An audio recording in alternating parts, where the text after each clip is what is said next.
어제 말씀에 이어서 오늘 말씀은 그러나 이제라는 제목으로 함께 나누겠습니다.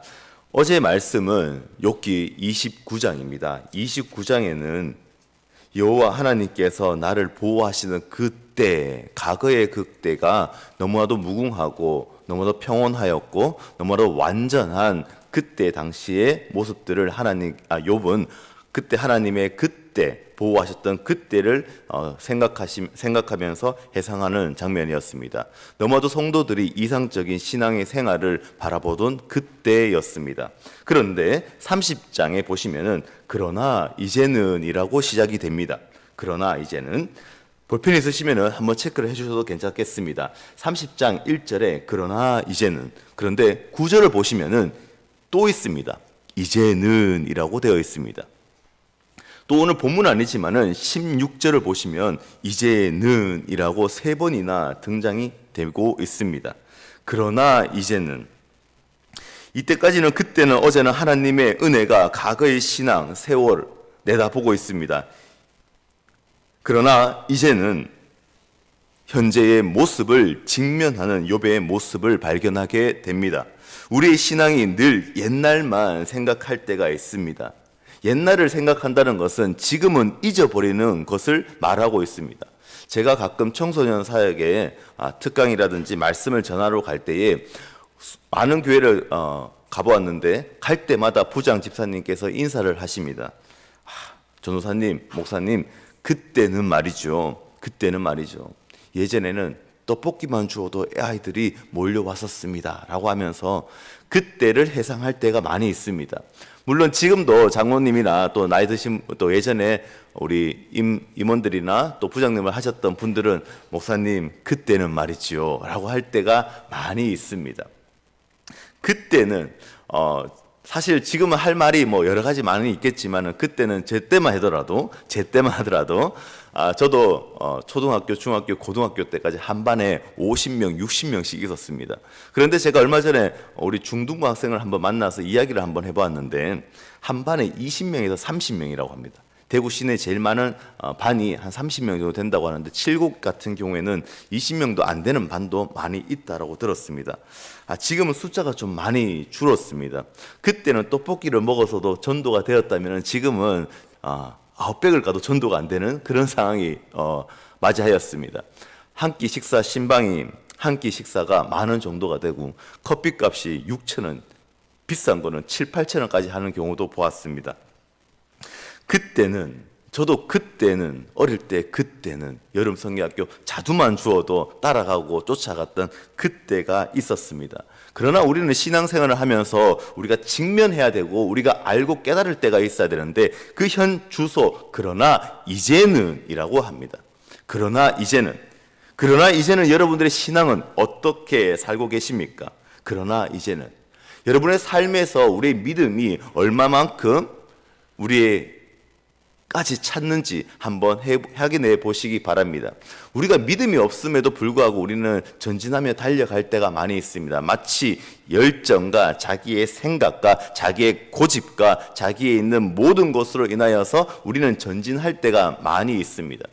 우리가 차를 타고 가다가 기름이 없으면 주유소에 기름을 넣습니다. 기름 없이 무대포로 고속도로를 올리는 사람은 아무도 없을 겁니다. 우리의 신앙이 마치 기름도 없는데 고속도로에 올려가지고 100km, 200km 달리는 신앙의 여정들이 아닌지 한번 점검해 보아야 할 것입니다. 그러나 이제는 여러분들의 신앙의 정도는 어디까지로 되어 있습니까? 30장 1절을 보시면 과거와 다르게 나를 비웃고 모멸감을 준다. 그러나 이제는 이해할 수도 없고 고난 가운데 있다라고 욥은 말하고 있습니다. 조롱을 당하고 이제는 종들까지도 고난 속에서 이런 고난은 없다라고 합니다. 이제는 자기 자신이 이제는 보니까 답이 없다라는 겁니다. 여러분, 욥이 얼마만큼 고난을 받았겠습니까? 계산을 해보면은 70세부터 고난을 받아서 100세까지가 되는데 약 30년가량 고난을 받았습니다. 엄청난 시간들을 고난을 받았습니다. 예전에는 존경을 받았고 어제까지만 하더라도 29장에는 존경을 받았고 얼굴만 보아도 은혜가 넘치었고 그리고 재산도 여러 가지로 덕망이 있었던 사람, 하나님의 은혜를 입었던 사람인데도 한순간에 바뀌고 세상 사람들은 조롱을 하는 장면들을 발견하게 됩니다. 그리고 심지어서 나이 많은 사람들부터 나이 어린 사람들까지 보면 욕을 하고 도망가고 침을 뱉는 장면까지 약 30년가량 이런 생활을 했다라고 생각해 보시기 바랍니다. 어제와 완전 다른 상황 속에서 놓여 있는 사람들. 제가 예전에 한번 어릴 때에 동네에 바보형이 있었습니다. 저도 한 번씩 놀렸던 기억이 있습니다. 지나가면서 침을 뱉은 적도 있었고요. 물론 그 사람에게 침을 뱉지는 않았지만 부정해서 더럽다고 해서 침을 뱉고 우리끼리 그 동네에서는 그 형만 만나면은 침을 뱉고 자기 나이만큼 깨끗발을 짚고 한 바퀴를 돌았던 적이 있습니다. 뭐 이런 식으로 해서 우리는 깨끗하다 이런 식으로 했죠.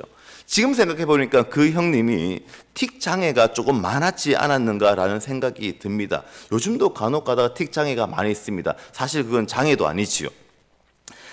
이 욥은 30장에 나왔던 이 욥은 엄청난 고난과 그리고 힘든 상황 속에서 어제와 다른 그전과 다른 비통함 상황 속에서 살아가고 있습니다. 이 비통함이 그러나 이제는 힘든 가정 속에서 16절까지 이어지게 됩니다. 하나님과 함께 했던 삶이 있지만 현재는 지옥 같은 현실을 내다보고 있는 이 욥.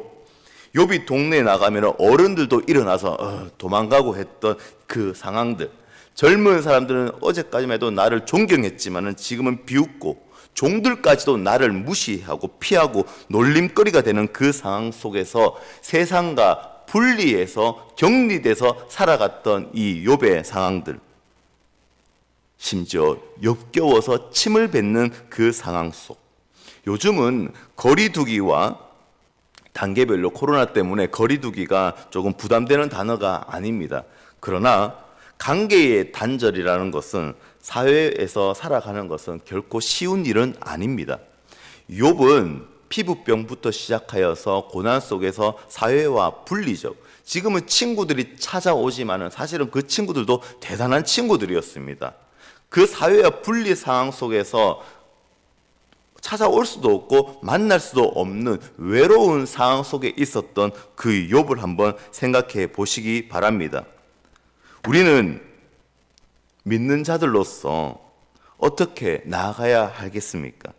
고난 당할 때 사람 만나기도 귀찮습니다.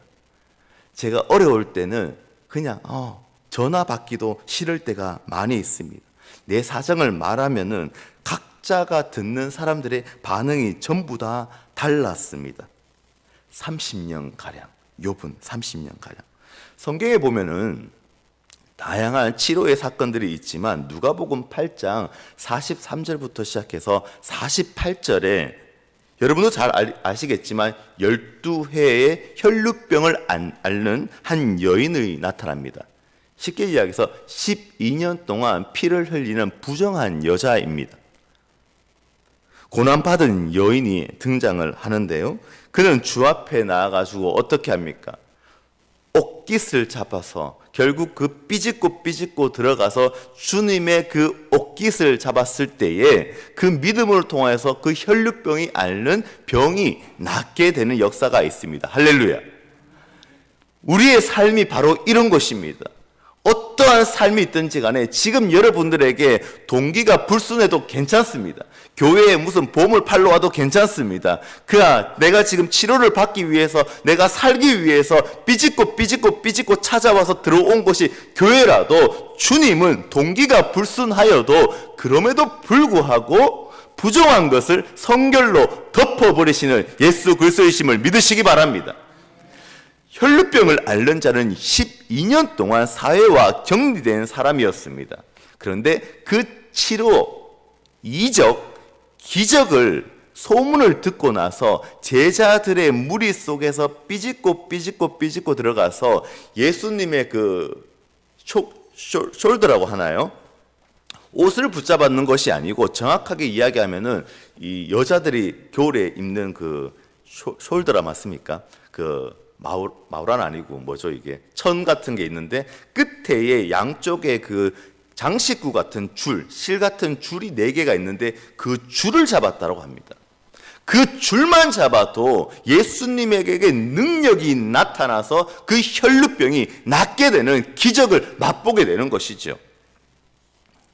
레위기 15장 19절을 보시면 14장에는 피부병을 앓는 부정한 자에게는 근처도 못 가게 하고 스스로 부정하다라고 외치면서 세상 사람들과 격리되는 상황을 살고 있고 15장에는 혈루병을 앓고 있는 그 여인에 대해서 레위기에는 법을 정하였는데 이래 동안 근처도 가지 마라라고 하면서 부정한 여인들 어떠한 여인들에서 절대로 가까이 가지 못하게 하고 있습니다. 왜요?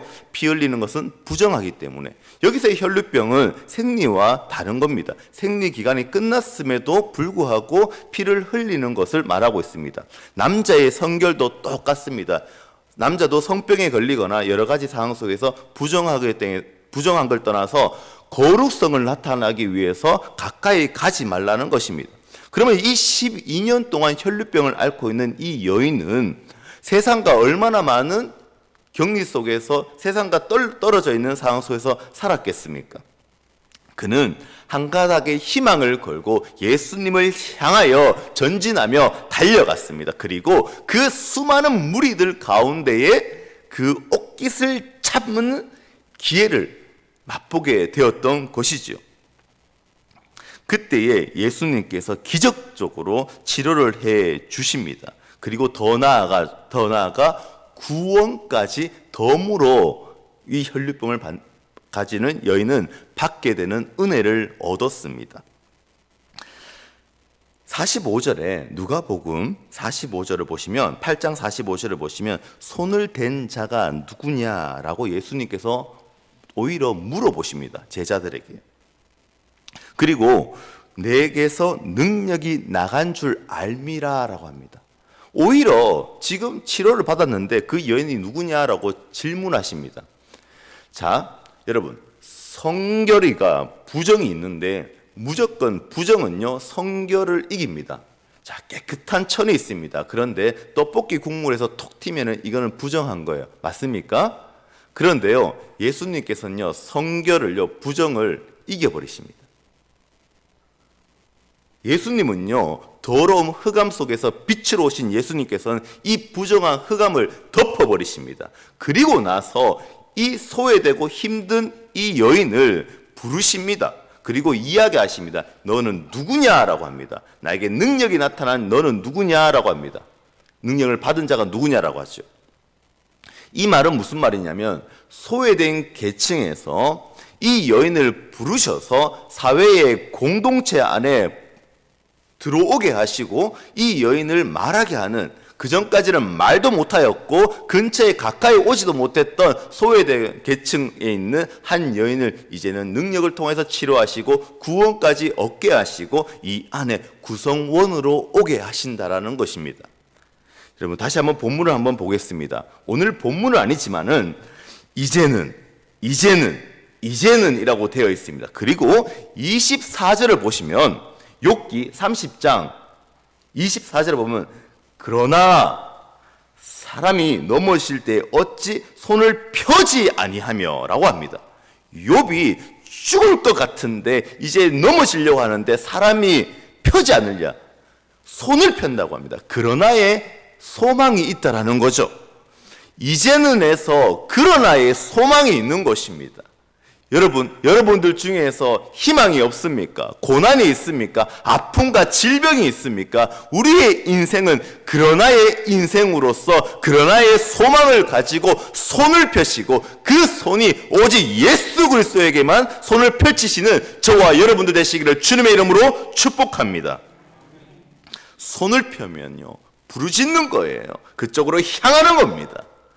오늘 이 시간 가운데 주님에게 손을 펴시고 주님에게 옷깃을 잡는 그 희망을 가지시고 어떠한 불순한 동기가 되었든지 간에 주님에게만 쫓아가는 저와 여러분 되시기를 바랍니다. 주유소, 좀 전에 주유소 이야기를 하였습니다. 여러분, 주유소가 무엇입니까? 저는 이렇게 말하고 싶습니다. 주인 주자에 있을 유, 그리고 장소소, 주님이 머무시는 주유소. 오늘 새벽 제단을 쌓으신 여러분들은 주유소를 볼 때마다 예수님이 생각날 것입니다. 할렐루야! 기름 넣으러 가실 때에 생각하시기 바랍니다. 나는 지금 기름을 넣으러 온 것이 아니라 믿음을 넣으러 왔다라고 생각하시면 됩니다. 자, 주유소에 가시면 우리가 채워야 하는 것이 있습니다. 바로 나의 이제는의 신앙에서 나의 기름이 얼마만큼 있는지를 확인하시기 바랍니다. 기름을 확인하시고 나의 기름을 이제는 아무 앵꽃 없는 상황 속에서 고속도로를 신앙의 여정을 달리지 마시고 주유소, 예수님이 계신 그곳에 가셔서 기름을 가득 채우시고 믿음의 기름을 채우시고 은혜까지 덤으로 받으셔서 그 믿음 가지고 그 믿음의 기름을 가지고 이제는 고속도로 신앙의 여정을 한 걸음씩 달려가시기 바랍니다. 아직까지 여러분들 점검하셔야 돼요. 내가 지금 이제는 내가 과거에 매어 있는 신앙생활이 아니라 이제는 오늘에 매어 있는 신앙생활을 하시기 바랍니다. 무대포의 믿음이 아니라 기름을 채워도 기름이 없어서 열정적으로 주의 일을 하지 마시기 바랍니다. 열정적으로 주의 일을 하시면 이제 연말입니다. 계속 이런 말씀을 드려서 죄송합니다. 연말이면 내년에는 이제 임원들 선출이 됩니다. 그러나 열정 가지고 나의 계획만으로 하나님의 일을 하지 마시기 바랍니다. 언젠가는 번아웃이 되고 언젠가는 쉽게 포기할 것입니다. 하지만 주님이 주시는 그 믿음과 은혜와 함께 간다면 우리는 결단코 포기하지 아니하시고 실패하지 아니하고 좌절하지 아니하고 온전히 주님이 주시는 그 은혜를 가지고 오늘도 즐겁게 행복하게 기쁨의 사역을 감당할 수 있을 거라 저는 믿습니다. 할렐루야. 오늘 시간 가운데에 그 믿음 가지고 오늘 주유소 손을 뻗으시고 주님 앞에 나아가는 우리 모든 주의 백성되게 되시기를 주님의 이름으로 간절히 축원합니다.